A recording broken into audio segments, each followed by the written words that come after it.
dnešnom videu vám v prvom rade ukážem, ako som vlastne piekla tie langoše, ktoré som ukázala, že akurát langoš.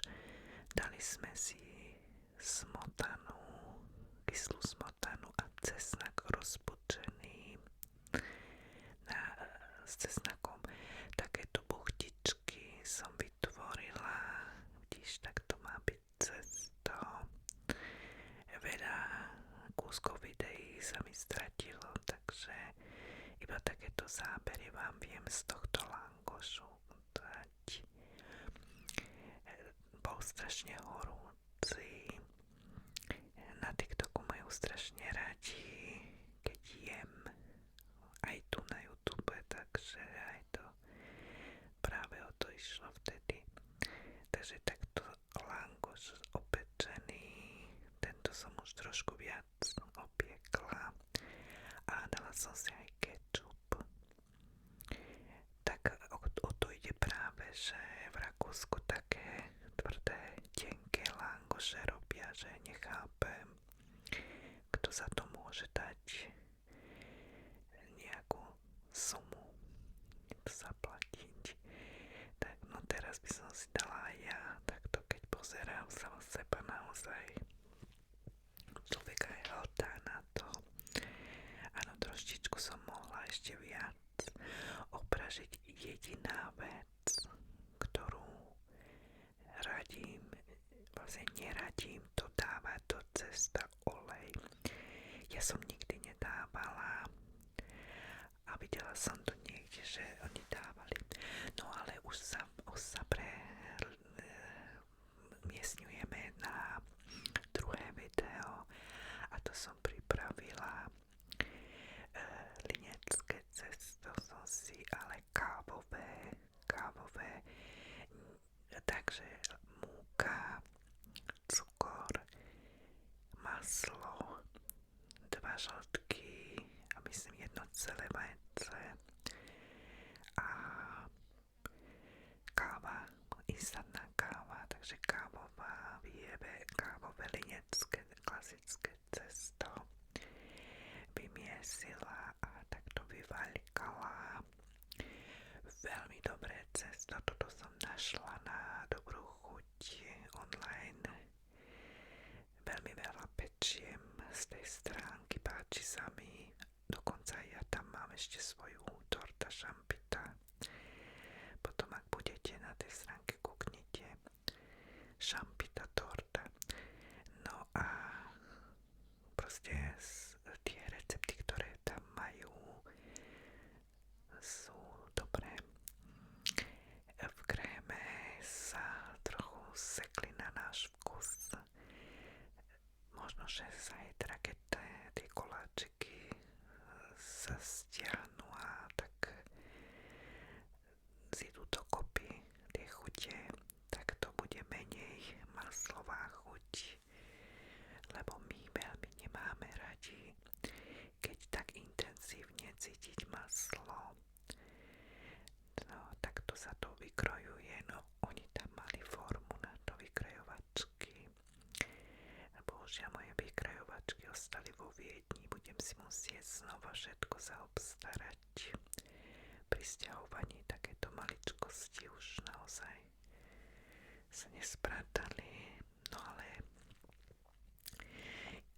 ide o to, že áno, krásne sú tieto krémy, keď to robia na internete, čo vidíme, ale viem si predstaviť, ako to chutí, naozaj nemusí to všetko chutiť tak dobre, lebo toľko strašne veľa masla, aby ten krém naozaj stál, aby bol pevný a fajnučkavý, tak je to nie každému to chutí, no. Takže keď som povykrajovala tak pohárom, tak som ich dala na plech. Upiekli sa mi rýchlo, nedala som ich úplne, že lebo aj recept písal, tak jasné, tak linecké.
vysúšia sa nám, vychladia trošku a môže ísť ďalšia várka.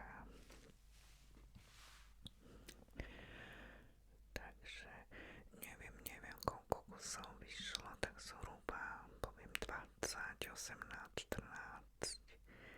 Nepočítala som, lebo tak z tohto množstva vyšlo tak, že treba ich dať potom zliepať dokopy, tie kolieska, tak samozrejme, že je to menej, ale ani nevadí, lebo ja mám rada takéto receptíky, že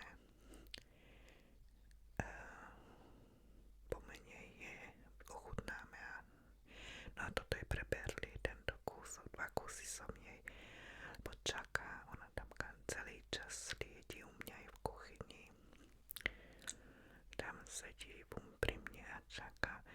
Ja nechápem ináč, ja viem, že psíky by nemali sladkosti vôbec, ale ja si myslím, že moja Berli, ona je nejaká líška. No, tak toto už potom vyzerá, keď som to povyberala, stačí takto, keď chytia iba. No a teraz bude najväčšia sranda. Tento sáčok, vlastne toto, ten špic, ako sa to povie, na krém, čo vytláčate, ozdobovanie, tak som objednala z Temu. A normálny krém, žiadne hrúdky tam nie sú, bože. Maslový krém, no tu išli 2 žltky a 1 celé vajce rozmiešať s cukrom a nad parou počas premiešať a na 75 stupňov zohriať ten žltkový krém a potom to riadne mixérom vymixovať a potom pridať maslo. Veľa masla písali, tak ja si tento recept uložím, ale menej, oveľa menej masla, dám si tam len polovicu. No pozri, teraz sleduj, no tak pravím ti, že ja som to na schvál nechala, lebo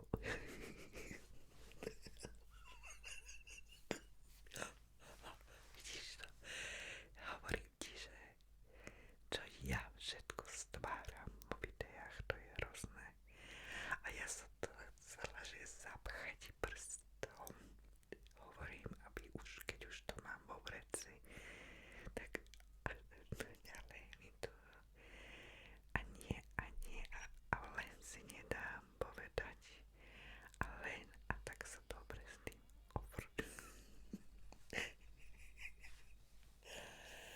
hrozné, tak som to potom aj zahodila, no čo za sáčok. Jasne, veď pozri. Tak som to potom takto lyžičkou, no klasicky, ako dávno sme robievali. Takto som to ponatierala a aj tak to pôjde, takže bude to zlepené.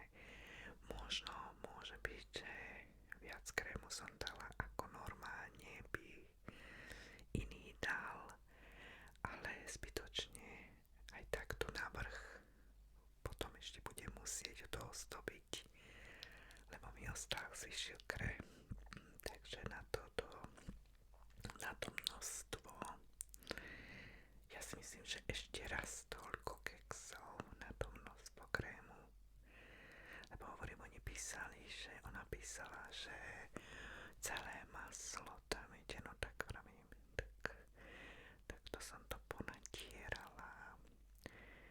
Nedala som lekvár, lebo lekvár zhodí zo seba krém, tak som nechala radšej tak, aby to pekne do rána potom zmeklo celý ten keks a kolieska,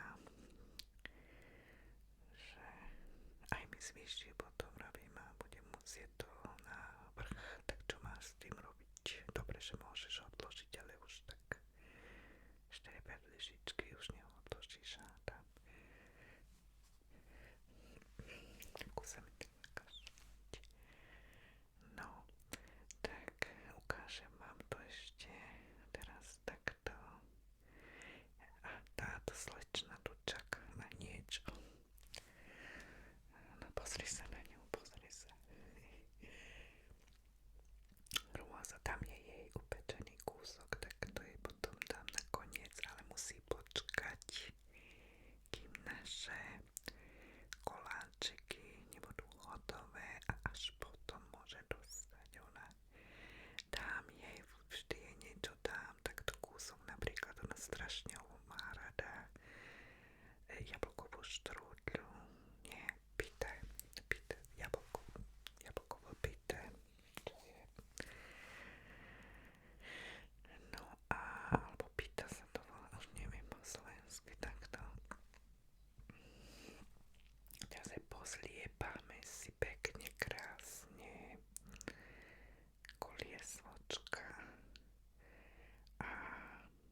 ešte, áno, ešte tam treba, kde to ešte treba, no, áno, a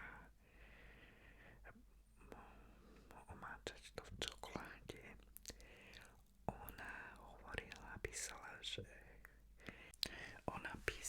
že toto bude treba na druhý deň čokoládu dávať, ale asi kvôli tomu, že sa to tak, že by sa to zle držalo, ešte sa to, jeden kus sa mi aj rozpadne.